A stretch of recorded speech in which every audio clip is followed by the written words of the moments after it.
guys. One of the original sound pioneers, Wayne Allwine, takes us on an extraordinary tour into the world of sound effects. Each of these props were used in so many of the Disney films over the years. For instance, who's seen Bambi? Bambi, okay, wonderful film, right? Big forest fire, this is it.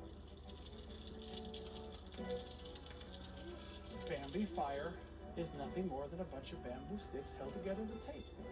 You have a slide whistle. This particular slide whistle worked in a lot of Chip and Dale movies over the years, little cartoons. You have all of the Seven Dwarfs' shoes in your hand.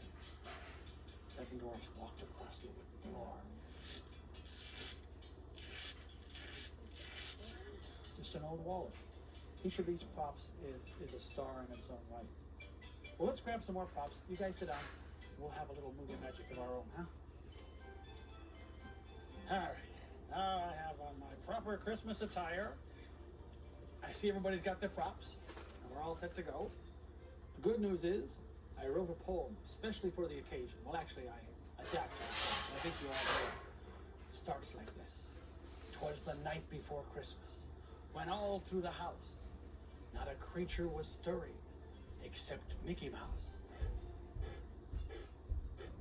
The stockings were bolted to the mantle with care, while the fire burned bright as a flare. Poof! The troops were out marching, while the kids snored in bed. As visions of horses raced through their head. When out on the lawn there arose such a clatter, I sprang from my bed to see what was the matter. As I flipped on the lights and I opened the door, down through the chimney, St. Nicholas came with a roar.